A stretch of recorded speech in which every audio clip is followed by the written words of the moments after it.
نحمدہ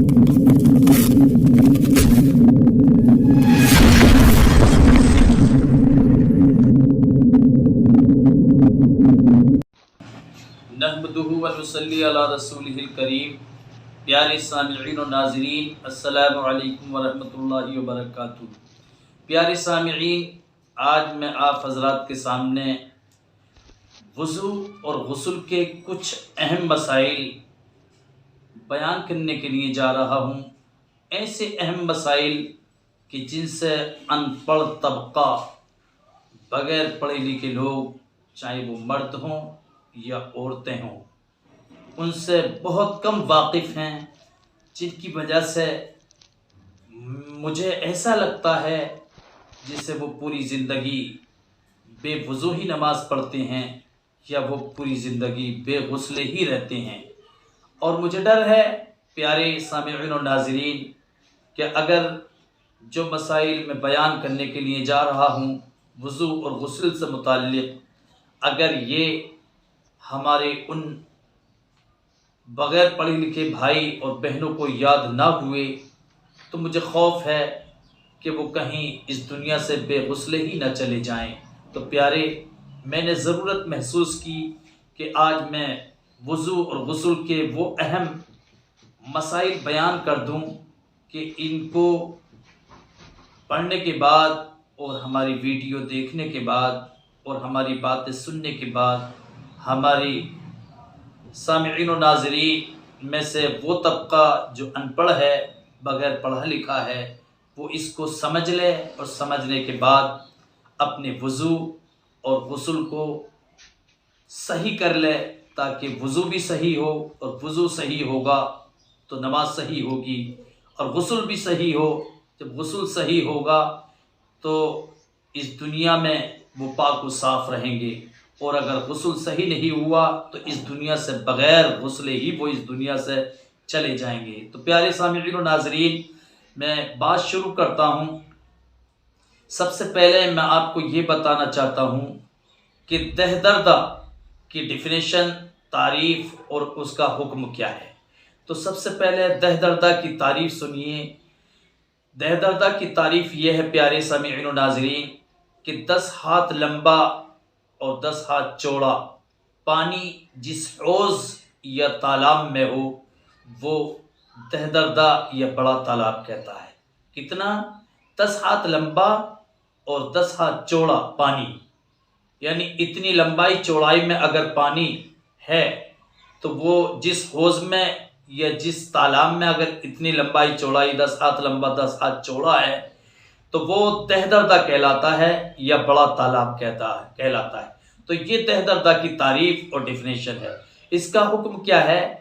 کہ دہدردہ میں یعنی بڑے تالاب میں یا بڑے حوض میں بہت سارے لوگ مل کے ایک ساتھ وضو کر سکتے ہیں، اگرچہ وضو کا پانی اسی حوض یا بڑے تالاب میں گرتا رہے، لیکن اس سے کوئی فرق نہیں پڑتا پانی کے اوپر، نہ آپ کے وضو کے اوپر، نہ آپ کے غسل کے اوپر۔ تو پیارے سامعین و ناظرین، یہ دہدردہ کی تعریف اور اس کا حکم ہوا۔ اب میں یہاں پر یہ بتانا چاہتا ہوں کہ وہ لوگ جو وضو کرتے ہیں، پیارے سامعین و ناظرین، اگر آپ ایسے پانی سے وضو کر رہے ہیں جو دہدردہ سے کم ہے، یعنی مثال کے طور پر لوٹے سے وضو کر رہے ہیں یا کسی اور برتن سے وضو کر رہے ہیں، تو پیارے سامعین و ناظرین، وضو کرتے وقت اگر آپ نے اپنے ہاتھوں کو دوسرے پانی سے نہیں دھویا ہے اور آپ لوٹا پکڑ کے لائے اور آپ کے اس وضو کے پانی کے اندر، بہت غور سے سننا، آپ کی انگلی کا کوئی حصہ بغیر دھلا،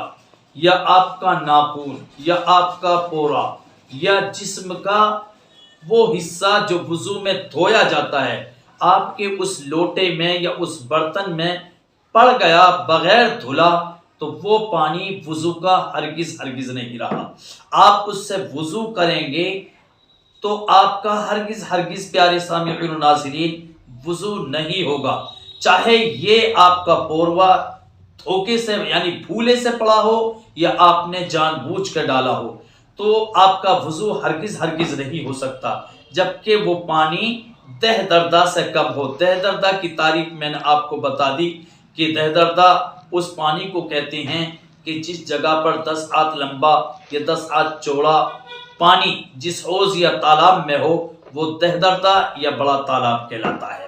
تو اگر دہ دردہ سے کم ہے یعنی تھوڑا پانی ہے، لوٹا ہے یا ڈرم ہے یا بالٹی ہے، آپ لوٹے سے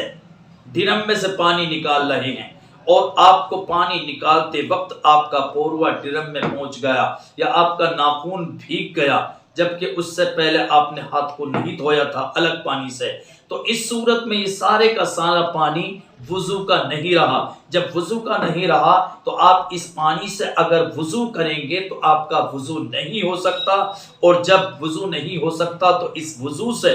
آپ جتنی نمازیں پڑھیں گے، جتنی ٹکریں ماریں گے، آپ کی کوئی نماز نہیں ہو سکتی۔ پیارے سامعین و ناظرین، تو اس کو بہت غور سے سنیں۔ آپ پوری لائف، پوری زندگی بھی اس طرح سے نمازیں پڑھتے رہے تو آپ نمازی نہیں ہوں گے، آپ کی کوئی نماز نہیں ہوگی، بغیر نمازی بن کر ہی اس دنیا سے چلے جائیں گے، اور یہ ناجانکاری کا گناہ آپ کے سر پر الگ ملے گا۔ تو پیارے سامعین اور ناظرین، یہ وضو سے متعلق میری بات آپ کو سمجھ میں آ گئی ہوگی۔ اور اگر یہاں پر ایک بات میں بتا دوں، سب سے بہتر طریقہ کیا ہے؟ آپ کسی دوسرے پانی سے اپنے دونوں ہاتھوں کو یہاں تک دھو لیں خوب اچھی طرح، اور اس کے بعد آپ برتن سے پانی نکالیں۔ اس صورت میں اگر آپ کا ناخن بھیگ گیا یا آپ کا پوروا بھیگ گیا یا اور کوئی حصہ یہاں تک جس کو دھو چکے ہیں آپ وہ بھیگ گیا تو آپ کو کوئی دقت نہیں ہوگی، آپ کا وہ پانی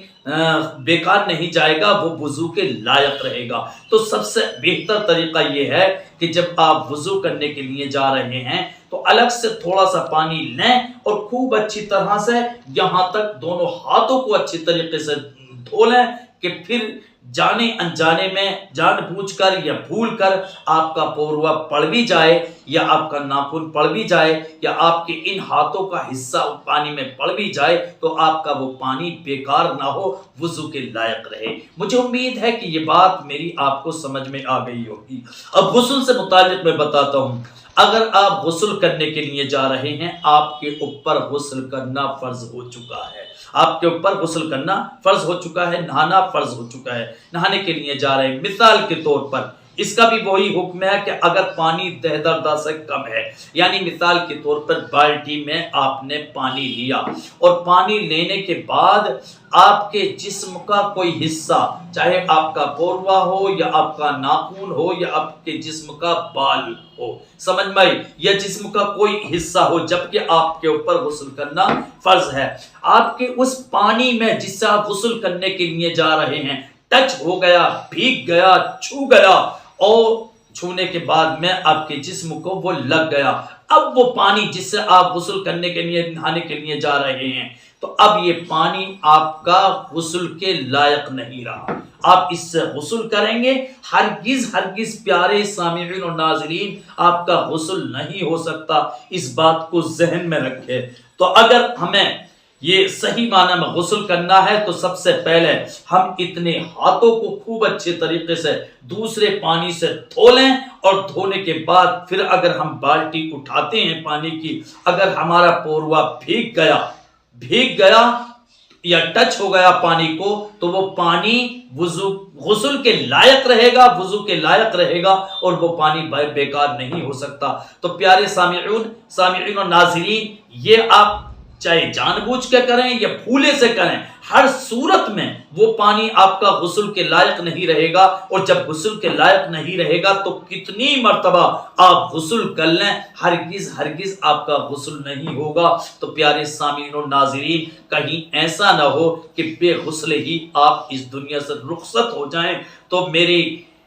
پیارے سامعین و ناظرین، میری یہ بات اگر آپ کو سمجھ میں آ رہی ہو، اور میں اپنی بہنوں سے کہوں گا خاص طور پر کہ وہ اس بارے میں بہت توجہ دیں، اس لیے کہ ہماری بہنیں اکثر لاپرواہ ہوا کرتی ہیں، اور خاص کر ہماری ان پڑھ بہنیں جو بغیر پڑھی لکھی ہیں وہ تو اس میں بہت ہی زیادہ لاپرواہی کرتی ہیں، تو وہ ہماری اس بات کو بہت غور سے سنیں اور بار بار سنیں۔ مجھے یقین ہے اور امید ہے کہ آپ اس پر عمل کریں گی۔ جب عمل کریں گی تو انشاءاللہ آپ اس کا احتیاط رکھیں گی تو وضو صحیح ہوگا، وضو صحیح ہوا تو نماز صحیح ہوگی، آپ کا غسل صحیح ہوگا، اور غسل صحیح ہوگا تو انشاءاللہ ہمیشہ پوری زندگی آپ پاک و صاف رہیں گی، اور انشاءاللہ پھر پاک و صاف ہو کر ہی اس دنیا سے آپ جو ہے اللہ کی بارگاہ میں حاضر ہوں گی۔ اللہ کی بارگاہ میں دعا ہے کہ مولا ہم سب کو اس پر عمل کرنے کی توفیق عطا فرمائے۔ آمین ثم آمین۔ خدا حافظ۔ السلام علیکم۔